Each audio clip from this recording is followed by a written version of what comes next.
عقل مند آدمی وہی ہے جو اپنے آخرت کی فکر کرے۔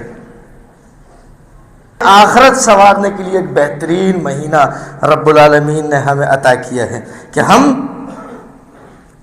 اس کے اندر اپنے رب کو راضی کر کے اپنی آخرت سنوار لیں اور ہجرت کریں اپنی گناہوں اور معصیت سے۔ کس کی طرف؟ نیکی کی طرف، نیکی کی طرف، اور زہد و تقوی کے تالاب میں جو ہے وہ غوطہ زن ہو جائے کہ اب تک جتنی زندگی گزری تھی معصیت کے اندر، اب وہ سارے کام چھوڑ دینے ہیں۔ ایک بات دیکھیں صلاۃ کے حوالے سے، قرآن کیا کہتا ہے؟ ان الصلاۃ تنہا عن الفحشاء والمنکر، کہ یہ صلاۃ جو ہے تمہاری نماز، یہ تمہیں بے حیائی اور نافرمانی کے کام سے روکتی ہے، بے حیائی اور نافرمانی کے کام سے تمہیں روکتی ہے۔ اب اگر کسی کی صلاح اس کو نافرمانی اور بے حیائی کے کام سے نہ روکے، یعنی صلاح پڑھنے سے پہلے بھی معصیت کے اندر پڑا ہوا تھا، آیا مسجد کے اندر صلاح پڑھی، پھر اسی کے اندر شامل ہو گیا نافرمانی کے اندر، اس کی صلاح نے اس کو نہیں بچایا، اس کی صلاح پڑھنے نے اس کو کوئی فائدہ نہ دیا۔ اپنی صلاح کے اوپر غور کرنا چاہیے۔ اور بالکل اسی طرح اگر اس صوم کے ذریعے سے اس کا تزکیہ نفس نہ ہوا، صوم کے ذریعے سے اس پہ جھوٹ بولنا نہ چھوڑا، چغلی نہ چھوڑی، غیبت نہ چھوڑا، کسی اور کا حق مارنا نہ چھوڑا، اور معصیت کے کام نہ چھوڑے، تو اس کے صوم نے اس کو کیا فائدہ دیا؟ کوئی فائدہ نہ دیا، یاد رکھیے، بلکہ یہ دن آیا اور اس کے اوپر گزر گیا۔ لیکن آپ دیکھیں یہ سارے کام کیسے ممکن ہوں گے؟ اب اپنی زندگیوں میں کس طرح ہم لوگ انقلاب لے کر آئیں گے؟ رب کریم نے ہمیں ایک بہترین موقع عطا کیا ہے، ماہ رمضان، جس کا ہم بھرپور فائدہ اٹھا سکتے ہیں۔ اب ہم کس طرح اس کے اندر شب و روز گزاریں تاکہ ہمارا رب کریم ہم سے راضی ہو جائے اور ہمارے اعمال کو شرف قبولیت بخشے، جتنے اعمال ہم کرتے رہیں۔ تو پھر آپ دیکھیے کہ سب سے پہلے اس بات کو ملحوظ خاطر رکھیں، توبہ، جتنے گناہ کیے اس کے اوپر ندامت اور استغفار کی کثرت، رب العالمین سے اپنے گناہوں کی توبہ۔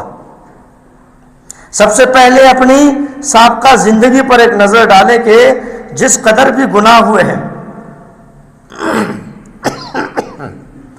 اللہ اور اس کے رسول صلی اللہ علیہ وسلم کی نافرمانی کی ہے، خواہ قولاً ہو یا عملاً ہو، اللہ کے حضور سچے دل سے توبہ کریں۔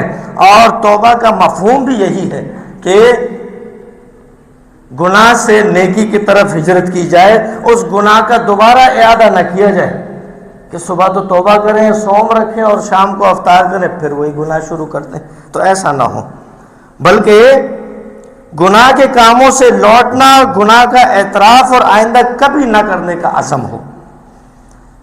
اللہ رب العزت دیکھیں اپنی کتاب سورہ تحریم کے اندر ارشاد فرماتا ہے، یا ایھا الذین آمنو، اے وہ لوگو جو ایمان لائے ہو، توبوا الی اللہ توبۃ نصوحا، اللہ کے ہاں توبہ کرو، خالص توبہ، سچی توبہ۔ عسیٰ ربکم ان یکفر عنکم سیئاتکم وَيُدْخِلَكُمْ جَنَّاتٍ تَجْرِي مِن تَحْتِهَا الْأَنْهَارُ۔ دیکھیں یہی تو ہم چاہتے ہیں کہ ہم ان جنتوں میں داخل ہوں جس کے نیچے نہریں بہہ رہی ہیں۔ تو اس کا اصول رب العالمین نے بتایا کہ تم ایسی توبہ کرو کہ جو تمہیں برائی سے نیکی کی طرف لے آئے اور دوبارہ تم اس برائی کا ارتکاب نہ کرو۔ تو قریب ہے کہ تمہارا رب العالمین تم سے تمہاری برائیوں کو دور کر دے۔ رب العالمین برائیوں کو دور کرنے والا ہے، لیکن شرط یہ ہے کہ کوئی ہجرت تو کرے گناہوں سے نیکی کی طرف، ایک قدم آگے تو بڑھے۔ اور فرمایا کہ تمہیں وَيُدْخِلَكُمْ جَنَّاتٍ تَجْرِي مِن تَحْتِهَا الْأَنْهَارُ، تمہیں ایسی جنات میں وہ داخل کرے گا جس کے نیچے نہریں بہہ رہی ہیں۔ یہ رب العالمین کا دیکھیں پیکیج ہے اپنے بندوں کے لیے۔ اور اگر ہو سکے تو خوف الہی سے، اللہ کے ڈر سے چند قطرے جو ہے وہ آنسوؤں کو بھی شامل کر دیں رب العالمین سے ڈرتے ہوئے۔ نبی کریم صلی اللہ علیہ وسلم نے فرمایا کہ وہ شخص جہنم میں نہیں جائے گا جو اللہ کے ڈر سے رویا۔ سنن نسائی کی روایت کے مطابق کہ اللہ کے ڈر سے جو شخص رویا اس کو رب العالمین جہنم میں نہ ڈالے گا۔ اور آپ صلی اللہ علیہ وسلم نے دیکھے، جہاں بخاری مسلم کے اندر روایت ہے کہ قیامت والے دن جب کوئی سایہ نہ ہوگا تو 7 قسم کے لوگ جو ہے وہ اللہ کے عرش کے سائے میں ہوں گے۔ ان میں سے ایک شخص وہ فرمایا وَرَجُلٌ ذَكَرَ اللَّهَ خَالِيًا فَفَاضَتْ عَيْنَاهُ، کہ جو تنہائی میں رب العالمین کا ذکر کرے، اس کو یاد کرے اور اس کی آنکھیں تر ہو جائے، وہ رو پڑے، ایسا شخص اللہ کے عرش کے سائے میں ہوگا قیامت والے دن۔ تو یہ ایک طریقہ بتایا۔ اور اصول تقوی، گناہوں کو چھوڑنے اور نیکی کے کام کرنے پر طبیعت کا مائل ہونا اور اپنے گناہوں کے انجام سے ڈر کر ان سے بچنے کی کوشش کرنا تقوی ہے، اور ماہ رمضان کا بڑا اور اہم مقصد حصول تقوی ہے، انسان کے اندر تقوی کے اوصاف پیدا کرنا، جیسا کہ تلاوت شدہ آیت کے اندر فرمایا لعلکم تتقون۔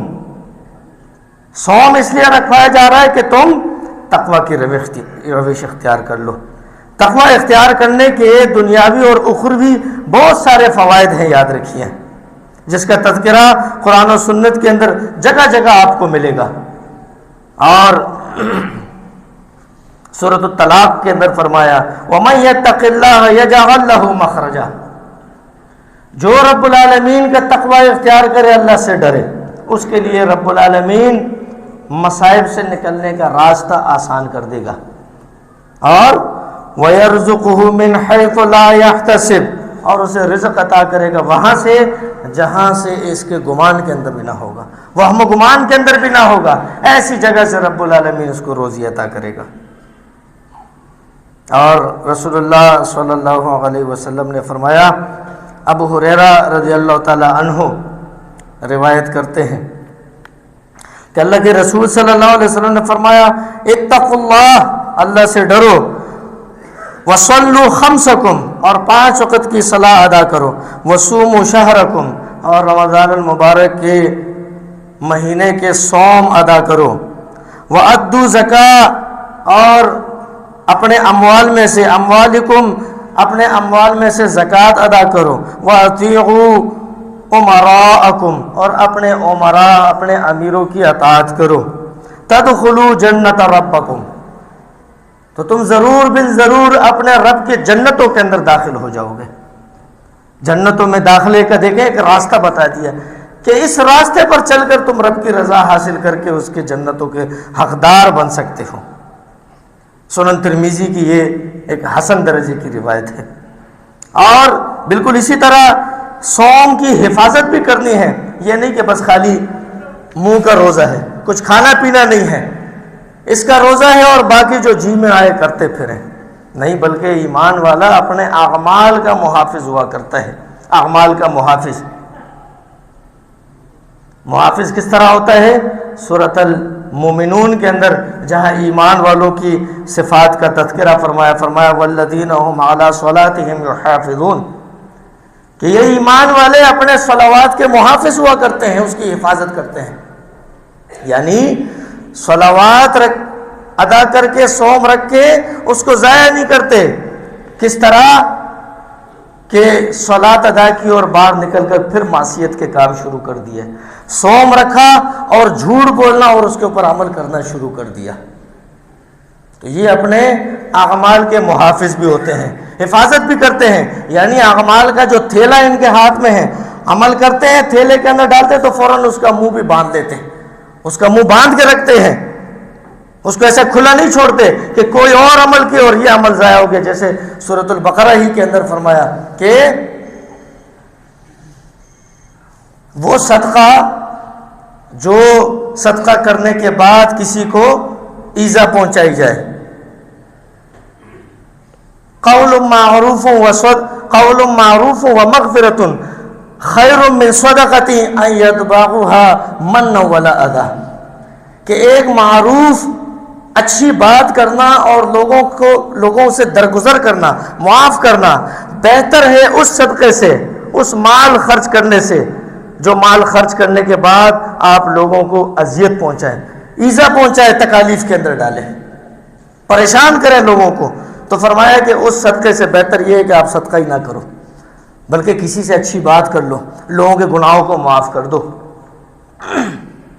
رب العالمین کو ہمارے اعمال کی ضرورت نہیں ہے، یاد رکھیے، وہ تو ہمارے اندر تقوی کے اوصاف پیدا کرنے کے لیے یہ سارے اعمال کروائے جا رہے ہیں۔ تو بالکل اسی طرح صلاح پڑھ کے کوئی ایسا کام نہیں کرنا کہ صلاح ضائع ہو جائے، صوم رکھ کر ایسا کام نہیں کرنا کہ صوم ہی ضائع ہو جائے۔ اللہ کے رسول نے یہ بھی تو فرمایا کہ بہت سارے صائم، روزہ رکھنے والے ایسے ہیں کہ جن کو بھوک اور پیاس کے سوا کوئی فائدہ نہیں پہنچتا، اور بہت سارے قیام اللیل کرنے والے، تہجد گزار ایسے ہیں کہ جن کو مشقت کے علاوہ کچھ حاصل نہیں ہوتا، او کما قال علیہ الصلوۃ والسلام۔ تو ایسے بھی عمل نہیں کرنا کہ عمل بھی کرے اور فائدہ بھی نہ ہو، بلکہ اعمال اس طرح کرنے ہیں کہ اس کا باقاعدہ طور پر فائدہ ہو، اللہ کے ہاں اس کی مقبولیت ہو۔ صوم کی حفاظت کرنا ہے، یاد رکھیے یہ بہت ضروری کام ہے، کیونکہ اگر ہم نے اس سلسلے میں سستی اور کوتاہی کا ثبوت دیا اور صحیح طریقے سے صوم کی حفاظت نہ کر سکے تو ہم اس کی فضیلتوں اور برکتوں سے محروم رہ سکتے ہیں۔ چنانچہ یہ لازم ہے کہ صوم کے اجر و ثواب کو ختم کرنے والے اعمال سے بھی بچا جائے۔ صوم رکھا ہے تو اس سے ریلیٹڈ جتنی چیزیں ہیں اس کا بھی خیال رکھا جائے، ان اعمال سے بھی بچا جائے، مثلا جھوٹ بولنا، بہتان لگانا، چغلی اور غیبت، اور اسی طرح لڑائی جھگڑے سے بھی بچا جائے۔ آپ دیکھیے یہ جھوٹ، یہ کتنا بڑا گناہ ہے، کتنا بڑا گناہ ہے جھوٹ بولنا۔ اللہ کے رسول صلی اللہ علیہ وسلم نے اس کو اکبر الکبائر کے اندر اس کا ذکر فرمایا، صحیح مسلم کتاب الایمان کی روایت کے مطابق۔ ابو بکر صدیق رضی اللہ تعالیٰ عنہ کا صاحبزادہ اپنے والد صاحب سے روایت کرتے ہیں کہ کہتے ہیں قال كنا عند رسول اللہ صلی اللہ علیہ وسلم، ہم اللہ کے رسول صلی اللہ علیہ وسلم کے ہاں موجود تھے۔ فقال، پس کہا اللہ کے رسول صلی اللہ علیہ وسلم نے، الا انبئکم باکبر الکبائر، کیا میں تمہیں اکبر الکبائر نہ بتاؤں؟ یعنی گناہ تو گناہ ہے، یا پھر گناہوں میں سب سے بڑا گناہ اس کا میں تم سے ذکر نہ کروں؟ قلنا بلا یا رسول اللہ صلی اللہ علیہ وسلم، کہا ہم نے کہا کیوں نہیں اللہ کے رسول صلی اللہ علیہ وسلم، بتائیے۔ اللہ کے رسول نے فرمایا الاشراک باللہ وحقوق الوالدین، یہ کہ کوئی اللہ کے ساتھ شریک ٹھہرائے اور والدین کی نافرمانی کرے، یہ کبیرہ گناہ ہے۔ اللہ کے ساتھ شرک کرنا اس کی وضاحت ابتداءً ابھی آپ کے سامنے ذکر کی ہے، اور والدین کی فرمانبرداری کرنے کے لیے قرآن جگہ جگہ پر حکم دے رہا ہے، سورہ بنی اسرائیل، سورہ لقمان، اور نہ جانے کتنی صورتوں کے اندر والدین کی فرمانبرداری کا حکم دیا گیا، اور ان کی نافرمانی کو کبیرہ گناہ سے تعبیر کیا، یاد رکھیے۔ یہ دو باتیں کرنے کے بعد وَكَانَ مُتَّكِئًا فَجَلَسَ فَقَالَ وَقَوْلُ الزُّورِ وَشَهَادَةُ الزُّورِ، اب تک جو ہے اللہ کے رسول ٹیک لگا کر بیٹھے تھے، یہ دو باتیں کرنے کے بعد سیدھے ہو کر بیٹھے ہیں۔ بات کی اہمیت کا اندازہ لگائیے کہ کتنی اہم بات ہے۔ سیدھے ہو کر بیٹھے اور کیا فرماتے ہیں کہ خبردار جھوٹی گواہی نہ دینا اور جھوٹی بات نہ کرنا۔ آج اس کو کوئی مسئلہ ہی نہیں سمجھا جاتا جھوٹ بولنے کو۔ آج ہمارے معاشرے کے اندر جھوٹ کتنا عام ہے یہ ہم اور آپ بخوبی جانتے ہیں، بلکہ حالت یہ ہو گئی ہے کہ غیر ضروری بھی جھوٹ بولا جاتا ہے، ضرورت نہیں بھی ہے پھر بھی لوگ جھوٹ بولتے ہیں۔ بلکہ افسوس در افسوس تو یہ کہ اس جھوٹ بولنے کو ایک آرٹ کے طور پر جو ہے وہ پیش کیا جاتا ہے۔ جو زیادہ جھوٹ بولتا ہے، زیادہ چال باز ہوتا ہے، زیادہ لوگوں کے ساتھ فراڈ کرنے والا ہوتا ہے، اس کو بولتے ہیں یہ فنٹر ہے، یہ فنٹر ہے۔ حالانکہ یہ فنٹر نہیں، تمہیں جہنم میں لے جانے والے۔ جھوٹ بولتے ہیں اور یہاں فون کاٹنے کے بعد سامنے والے سے کہتے ہیں میں نے چکما دے دیا، میں نے ٹوپی پہنا دی۔ یہ کتنے بڑا یہ ہمارا المیہ ہے میرے بھائیوں، دیکھیے۔ اور جس وقت گفتگو کر رہا ہوگا تو پہلے بھی انشاءاللہ کہے گا، بعد میں بھی انشاءاللہ کہے گا.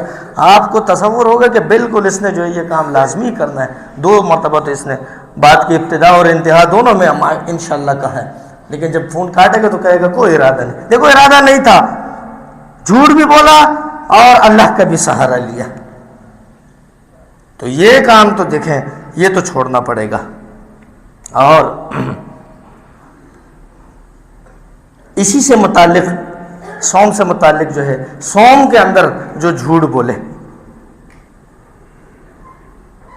صحیح بخاری کی روایت جس کے اندر فرمایا من لم یدع قول الزور والعمل به، جس نے جھوٹ بولنا نہ چھوڑا اور اس کے اوپر عمل کرنا نہ چھوڑا، فلیس للہ حاجۃ فی ان یدع طعامہ وشرابہ، تو اللہ کو کوئی ضرورت نہیں ہے کہ ایسا شخص اپنا کھانا پینا روک دے، یعنی صوم رکھ لے. جو جھوٹ بولتا ہے اس کے اوپر عمل کرنا نہیں چھوڑتا، جھوٹ بولتا ہے اس پر عمل کرتا ہے، اس کو کوئی ضرورت نہیں ہے کہ وہ صوم رکھے. رسول اللہ صلی اللہ علیہ وسلم کی پیشن گوئی یہ دیکھیں. اور جو شخص جھوٹ بولنا اور اس کے اوپر عمل کرنا نہیں چھوڑے تو وہ صوم نہ رکھے، کوئی ضرورت نہیں ہے. نبی کریم صلی اللہ علیہ وسلم نے فرمایا کتنے ہی روزے دار ایسے ہیں جنہیں پیاس کے علاوہ کچھ حاصل نہیں ہوتا، اور کتنے ایسے ہیں قیام اللیل کرنے والے جنہیں بیداری کے سوا کوئی فائدہ نہیں ہوتا، کوئی فائدہ انہیں نہیں ملتا، ان کے اعمال بیکار جاتے ہیں. دیکھیے حالانکہ قیام اللیل کرنا یہ کتنا بڑا عبادت ہے. اب اس کے بعد بہتان، چغل خوری، غیبت، اس کے لیے سورہ حجرات کا مطالعہ کر لیں. سورہ حجرات کا مطالعہ کریں گے تو آپ کو پتہ چلے گا کہ یہ کیسے گناہ ہے اور کس طرح اس سے بچا جا سکتا ہے، اور کیا ایمان والوں کی صفات اس کے اندر بتائی ہے. یہ لازمی ہے، یاد رکھیے. ایک معاشرے کے اندر جہاں ہم رہتے ہیں، ایک ایسے معاشرے کے اندر جہاں ان چیزوں کو گناہ بھی نہیں سمجھا جاتا، جھوٹ کے اوپر محفلیں منعقد کی جاتی ہیں، تو اس کے لیے سورہ حجرات کا مطالعہ کر لیجیے.